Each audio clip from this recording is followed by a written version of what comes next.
Now you have $2,000 profit. But if you do that and you do that 5 times. That should be the goal for most people starting out.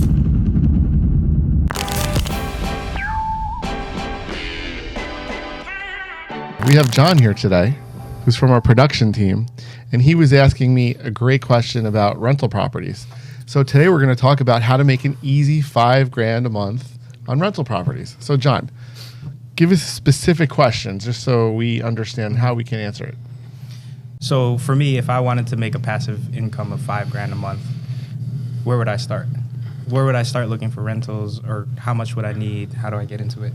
It's a lot of questions, but we can answer them because we all make much more than $5,000 a month passively. Why don't you start and you'll talk about the residential way. Sure. So $5,000 a month is a great number to hit, because for most people that'll cover all your basic expenses, utilities, car payments, living expenses, etc. Right? And you can consider yourself financially free at that point, as long as you maintain your financially free, meaning that he doesn't have to go into his pocket to pay for his living expenses. Exactly. Okay. So that should be the goal for most people starting out in investments, because if you don't have to work to maintain your basic expenses, you have more time to focus on the bigger picture, right?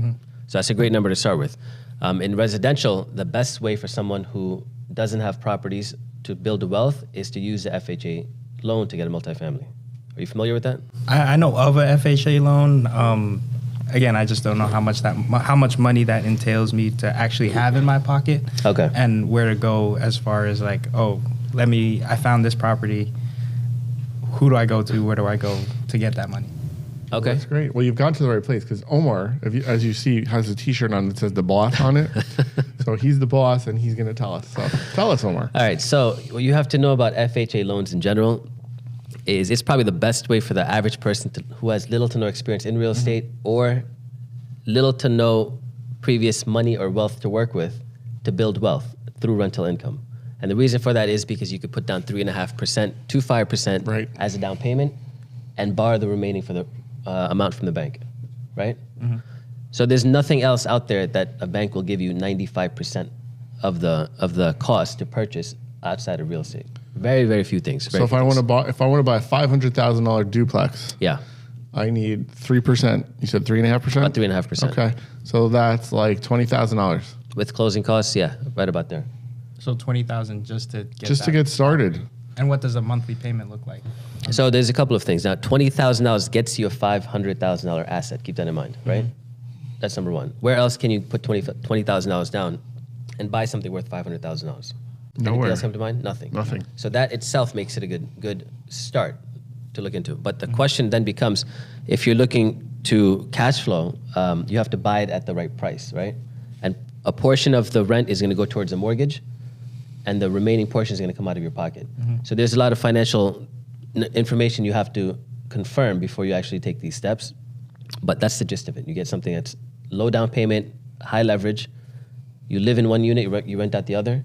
And when you rent out the other unit, that rent counts towards your income. Yeah.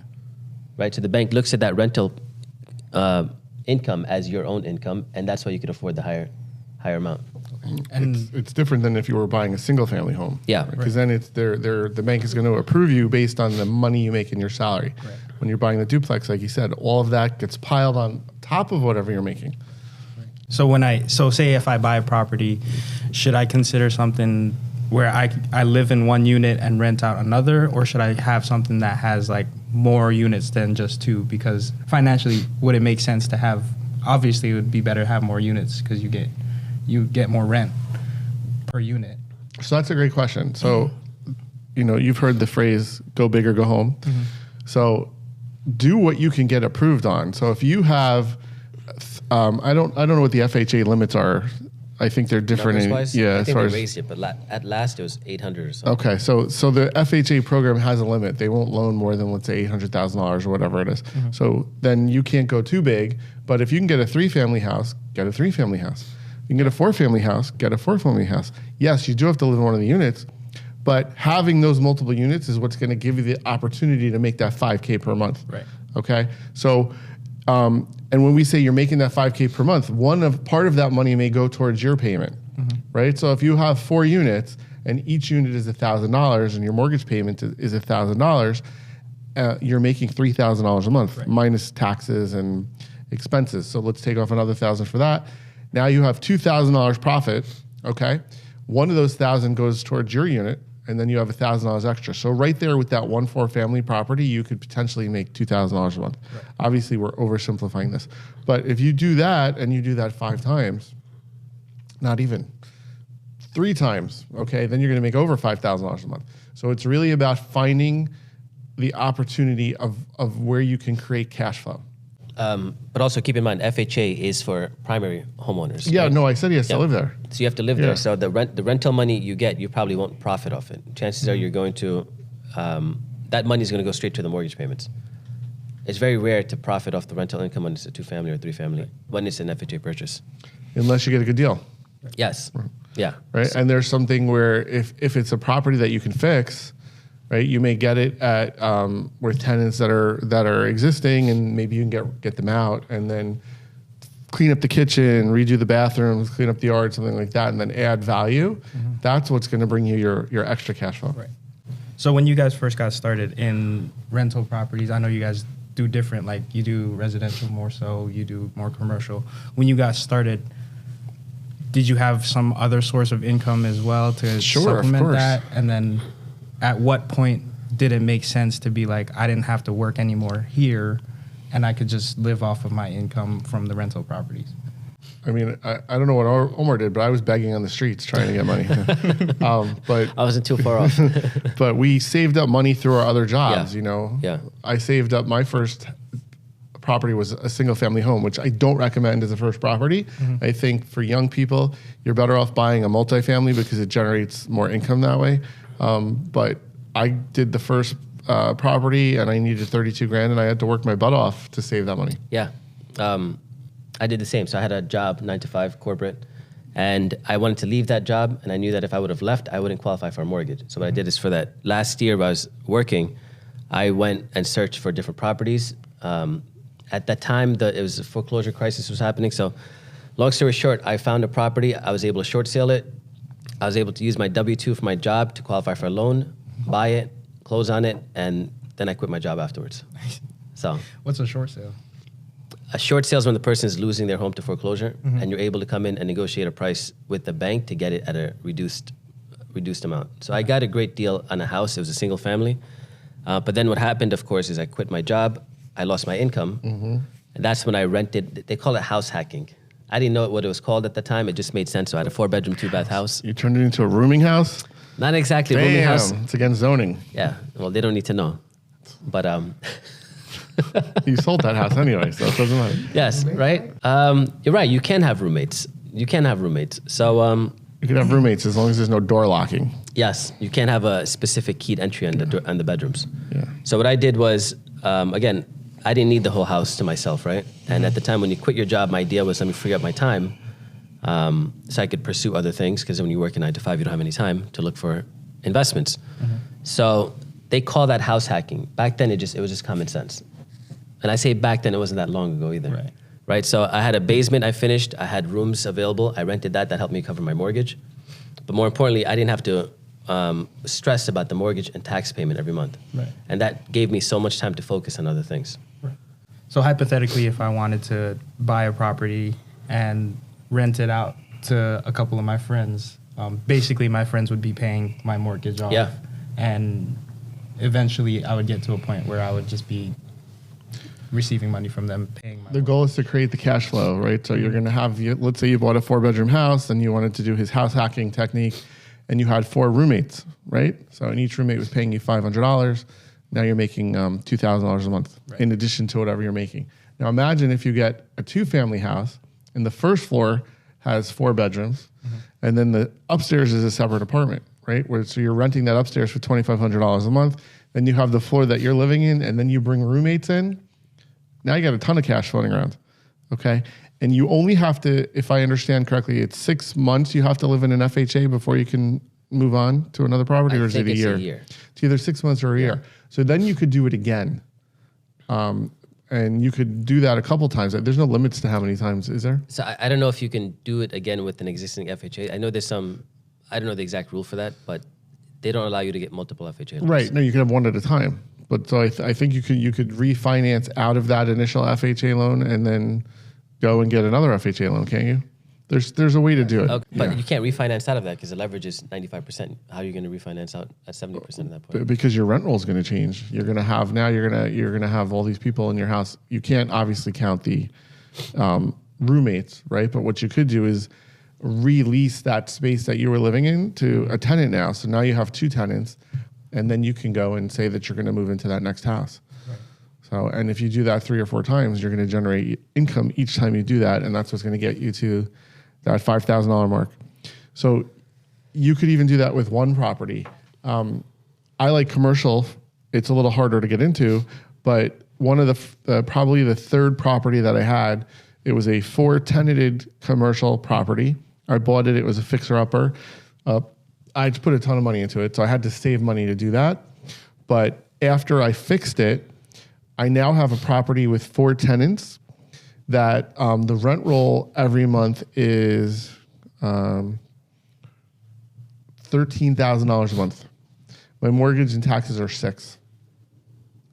So just on that one building, I am making what?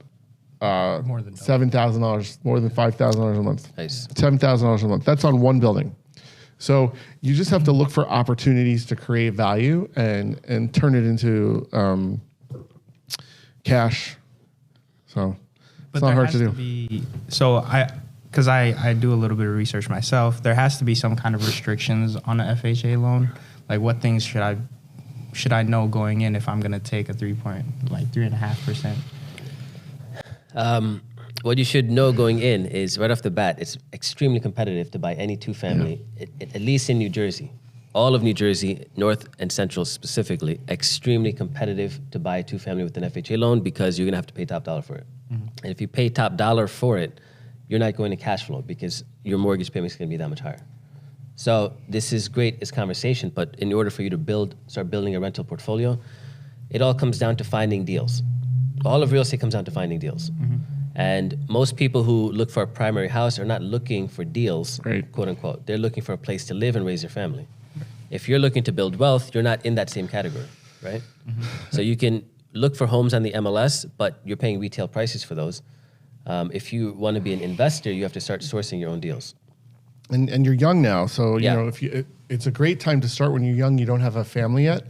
You know, you and your girlfriend, or if you're doing it with another roommate or whatever, you can go out and you can live in the smallest possible space in this building. Yeah. So if you could get a 3-family with a studio on top, you know, you take that studio, you rent out those other 2 units, and there you go. That's your first property, and then you start saving again until you can get and go buy your next property, and you can roll that over and over and over and over.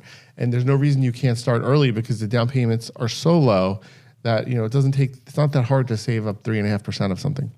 Mm-hmm. You know, but what Aurora did said, it depends on the market, because when you're in a aggressive seller's market where there's no inventory, the sellers have so many offers coming at them that they don't need to take the FHA loans because they are more difficult to get approved, and sellers are squeamish. You know, why take you with an FHA if I can take him with a regular conventional loan, which I know it's going to get approved?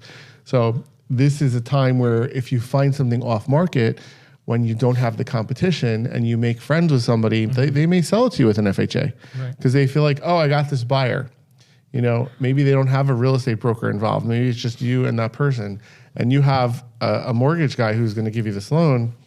They don't know that there's 100 other buyers out there, right? You can just go and you can give them the price they want and make it work. So finding off-market stuff is super important. You know, networking, talking to people in areas that want to sell. You know, go stalk neighborhoods that you want to be in, and look for opportunities that way. Check out the for sale by owners. There's Craigslist, all those Facebook Marketplace, all these things have opportunities out there.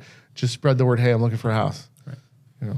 So if I had a close family friend that was trying to sell their 1-bedroom, or not 1-bedroom, but their property in Bloomfield, like it's a 1-family house. Mm-hmm. Like I could house hack, or like how difficult would it be for me to approve that to become a multifamily home? Like say if I wanted to, I don't know, like fund the flip. Build on top of it, you mean? Yeah. Turn a single family into a multifamily? Yeah. I wouldn't even bother with that when I'm first starting out because you'll have to deal with zoning, variance. It's not going to be worth it. It depends on the town and it depends on the zoning of the area. So every town has what's called zoning. There's different areas that allow different things to happen in it. So if it's a single family home, the chances are that it's not going to be allowed to have a 2-family home, plus all of the restrictions, all the work that you're going to have to do with the permitting and the changing and the code upgrades and all that stuff. That doesn't mean it's not possible. In that scenario, you're better off getting 5 roommates. Right. And just renting out the rooms and paying my mortgage. Yeah. One of our team members at the brokerage that we have does what's called called CoLuxy. It's like a luxury cohabitating type program, and it's geared for people that are friends. So it's like a networking group. People become friends and they get to live together that way because they're friends and they become roommates. It's different than a rooming house where you have strangers living together. Right. Okay, so you create a situation like that, and then you've got a house with 6 bedrooms and you've got 6 different friends living with you. Yeah. There's no rules against that. Yeah. So the biggest thing, I guess, then is filling the vacancies, or like, say, if you have rooms, filling that. So where do you guys go to find like people for that? Is there? That's a great question. So you go to an area where there's students, right? Because Omar and I are a little over the hill at this point, or I am, and we're not cohabitating with anybody, unless it's our wives. So you have to go, like I would say, go to an area with a school with students. Go next to a college. Perfect scenario where you can hang out with young people, meet them, and then be like, hey, I'm looking for roommates. Or you could use Facebook Marketplace. That works. And just interview the people. Let them know that this is a shared space, so you can be selective with who you want to bring in. Right. Make sure you all get along and everything. Criminal background check. Very important. So let's talk about how much would you rent a room for in your experience when you did your house hacking years back. Now put that years back to today. What would a price be today for a room? I think for a good standard room, depending on the shared space as well, living room, bathroom, you don't want 5 people to a bathroom, obviously. But if it's good, comfortable space, 2 people to 1 bathroom, you could rent a room for about $700. Okay. Yeah. I pay that. 600, 700, 800, that's pretty much the price range for a single room. You can possibly go higher, but then it depends on the condition of the property, how much space they have, how much privacy they have, extremely important. So like if you had a bedroom in the basement, right? If you were buying that, you could live in the basement. And if you had 4 bedrooms upstairs, you could get a roommate, get 4 roommates, and that's 7 times 4. Yeah. Now, this is conversational knowledge, just so you know. Right. Don't go out and broadcasting it to the city and everything.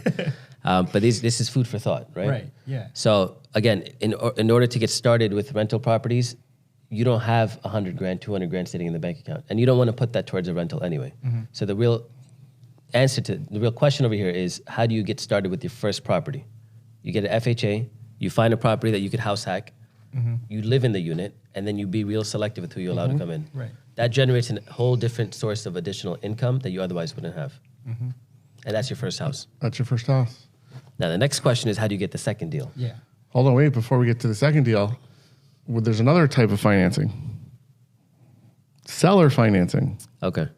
Okay. Worth getting into, yeah. If you can convince somebody to loan you the money, okay, like someone doesn't want to sell their house yet because of a tax issue, or they don't want to sell their house yet because of an inheritance issue. Maybe one of your friends, the grandparents owns a house and they're still alive and their tax basis is different, and this is more towards a rental property, but they don't want to sell the house yet because of taxes, but maybe they'll sell it to you with a mortgage because they can offset their taxes differently if they hold paper, or what they call holding a seller financing, because they don't have to get that huge chunk of money at one time and pay all the taxes on it at one time.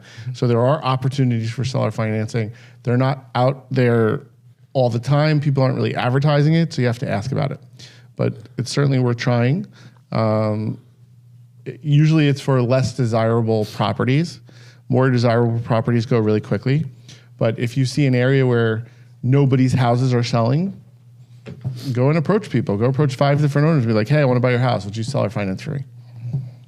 Same, just like a bank.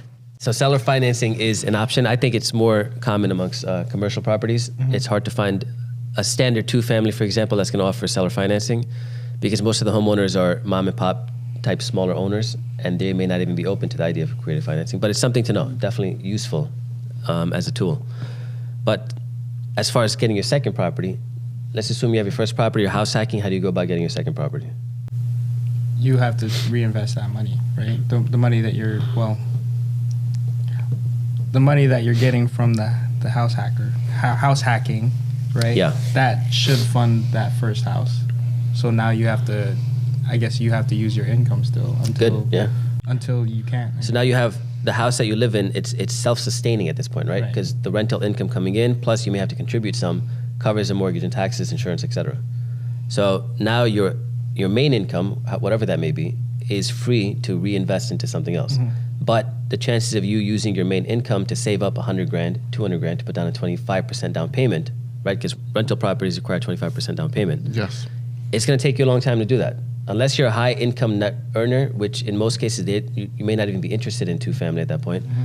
It's going to take you a long time to save $125,000, $150,000 to buy a $500,000 house, mm-hmm. right? So the shortcut to that is, how do you go about getting that money if you can't save up through your income?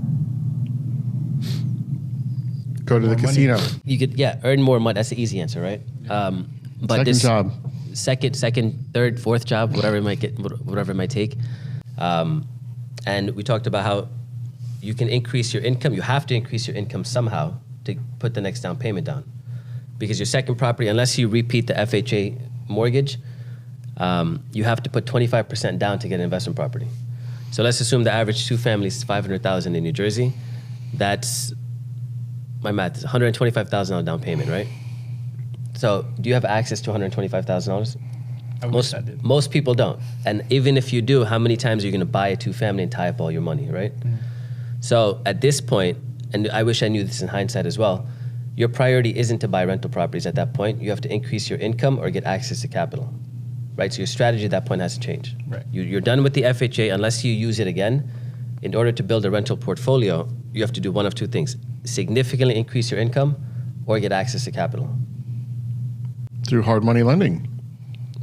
How do you get access to capital? That's what I was gonna ask. So how do you get access to capital? Because I'm not increasing. I don't feel like to increase my income to have $150,000 in my bank account is like right. Majority of people are not going to do it. They're just not. So that's what I'm saying is that's not an option. Don't even use that as an option. So you have to get alternative and creative financing. So Eric mentioned seller financing. That's less common. I don't think that you're gonna find many deals on that. But alternatively, how do you finance a deal that you find that's worth pursuing? You have to use a mix of hard money loans, and private financing. You got to start talking to investors who are willing to lend you money. What's a hard money loan? It's a bank, basically, but because you don't qualify or you're a riskier type of a borrower, the rates are higher. So if the rates are normally 6%, for a hard money loan, they could be 12%, and there could be a lot of fees connected to it. So not necessarily a bank, it's a lending company, right? A lending platform. Yeah. It could be a person. It's like a bank, but it's not a bank. Right. So when someone says hard money loan, what do you think the hard money stands for? They give you that cash, right? But why is it called hard? I guess because it's a higher interest rate. Hard to pay for? I don't know. Could Why be is that. it called hard? No, I don't even know the answer to that. So it's hard because when you go to a traditional bank to get financing for a house, they'll look at your personal taxes, financing, credit score, et cetera, right? They'll look at your personal financial statement. Hard money lender is going to look at the hard asset that you're looking to buy. Ah. Yeah. So they look at, does this property make sense for us to lend on? Mm-hmm. Right? So if you find a two-family that makes sense, if it's cash flowing, that's your hard asset. That's what they're deciding if they should put a hard money loan on. So they're not looking at you as the borrower as much, whereas a traditional bank would look at the borrower more. So they have light qualifications that they will look at from a personal level. Mm-hmm. The credit score still matters. It doesn't have to be perfect, but it does matter. Your ability to, your funding that you have access to, it still matters, but it's just not as priority as traditional financing. So that's the hard money. Then you mentioned personal, meaning like, hey, grandma, can I borrow $50,000? Now, let me ask you, do you have grandma who's going to give you $50,000? No. You don't. So how do you get? Grandpa, aunt, uncle, cousin. Do you have anyone that comes to mind in your immediate network that can give you $25,000, $50,000? Off the top of my head, no. You don't. So guess what? You're part of the majority of people, right? Right. So how do you get access to private financing? Someone who's willing to invest into, not as a favor, but they're getting profit from it, right? Yeah. Do you think there's people out there willing to do that? There has to be. Yeah. Like investors, right? Mm-hmm. You have to find an investor. But an investor could be your friend. It could be anybody. Right. Your friend's a doctor, Yeah, great has source. tons of money. Doctors always have at least $25,000, $50,000 laying around that they will invest. And crazy. if the interest rates are low and they're making 1% in the bank and you can offer them 6% return or an 8% return, boom, 8%. there's your money right there. Yeah. So as an investor, you have to put on your investor cap, right? And this is what investors do. You have to have these conversations with people who have money in the bank. They don't know what to do with it. A lot of your corporate friends, as you get older, they'll have 100, 200 grand savings in the bank, and it's just sitting there. They don't know what to do with it. Right. So you have to mix that private financing with something like hard money, because hard money will lend you 70% of the, up to 80%. But since you're starting, it'll lend you 70% of the acquisition price, and you have to come up with the 30%. So you have to mix the two. Right. Now, if you do it right, there's no money out of your pocket. It's going to take some time to get experience, but you can do these deals with no money out of your pocket. Just remember, it's all about the cash flow, Yeah. right? So you have to make sure that all of those interest payments, when you add everything up together, your rental income still makes more than that. Yeah. Okay, otherwise, it doesn't work. And you have to do that math and make sure the deal is even worth pursuing. Otherwise, you won't get financing on it. Now, if you take all this stuff that we talked about and you throw in value-added properties, right? So when you're buying that FHA property with that property with that FHA loan, you're not going for a glamorous, gorgeous, perfect house. You're going for something where you can add value by what we talked about: fixing the bathrooms, fixing the apartments, raising the rents. That's a way for you to then refinance out of that FHA loan, okay? Because you've created additional equity in your property, and then you can take that and go get another FHA loan, okay? Or you can take that income and go and do what Omar said, add through a personal loan or through some hard money and go and get your next property. And after you do this 2 or 3 times, you're gonna have your $5,000. Right. Super easy. Right. I don't know about the super easy part, but Super easy. it's doable. It's doable. Totally doable. You just have to decide to do it, and you just have to go out and you keep trying. You have to go out and look at property after property after property, Yeah. make offers. Don't get worried about insulting somebody. As long as you're professional and you smile and you're like, hey, this is what I can do, would you entertain this? You will find one. You will 100% find one. To kind of wrap things up, my final question would be, if I wanted to go out and do this tomorrow, how much money in my pocket should I have if I wanted to buy a multifamily house in this, let's say in this current It's market? based on your price point. How much do you think? Well, houses now. What's the first step typically- you would go out to even take? What's the first step you would take? I have to look for multifamily homes Where? in Jersey. So, for example, I live in Bloomfield. Like, I have to find some. I would want to live in the same town, so I have to look for houses in there, but also be open to. So is there a section of Bloomfield that has 2-family houses? Yeah. Okay, so you would walk the streets. How would you Knock on search for 2 doors. families in Bloomfield? I would go on Zillow. You would. I would go on Zillow. I would look at any kind of like, Homes that are for sale, listed for sale. yeah, listed. But you and the 100 other people, Are 1,000 other looking people. too. Yeah. So now Craigslist, Facebook Marketplace. So- those are the other stuff, right? Door knocking, Door knocking. postcards. Door knocking is an option. Now, as an investor, remember, you're not part of the retail market, right? If you compete against people who plan to live there, they're going to outbid you. Right. Because your numbers have to be different than theirs. So investment is a game where you get what you put into it. Right. And if you want to get the easiest access and sit on your computer and start clicking around, you're not going to find great deals, right? So the best thing to do would be, I heard my friend was trying to, or my friend's mom or my friend's grandma was trying to sell their house. Yeah, 100%. Let me call them. You up want to and be find the properties before they're out there, Yeah. because you'll have zero competition. Got it. And Okay. that's referred to as off-market deals, right? And what makes a good off-market deal is what Eric mentioned. These houses typically need a lot of work. So they don't. The owner may not want to list it on the MLS for whatever reason. They don't want to deal with realtors, pay commissions, do the inspection part of purchasing. So if you could go direct to them, offer them a cash offer in most cases, and take the house as is, that's where your deal is made. Right, but he can't do cash because he's got to do an FHA loan. Initially, But you he's can got get the hard FHA money. loan. You could go after the hard money, but for No, me, but those are two different things. FHA is his first house hack, but this is after the FHA. okay, Right. it could go either way. But it's for me, it's about getting people to like you, knocking on those doors. You just be careful. Some of those two families, the owners may not even live there, so you have to figure it out. But if you get people and you tell them your story and be like, hey, this is my first property. I'm really excited. There's going to be people that want to help you. Right. And I would use that. I've always used my story and what I'm trying to accomplish and how I love someone's property or whatever. And I give them the true inside of what I'm trying to accomplish. And it 9 out of 10 times helps me close a deal. So how does that go down? You go up to the seller Yes. Mr. Seller.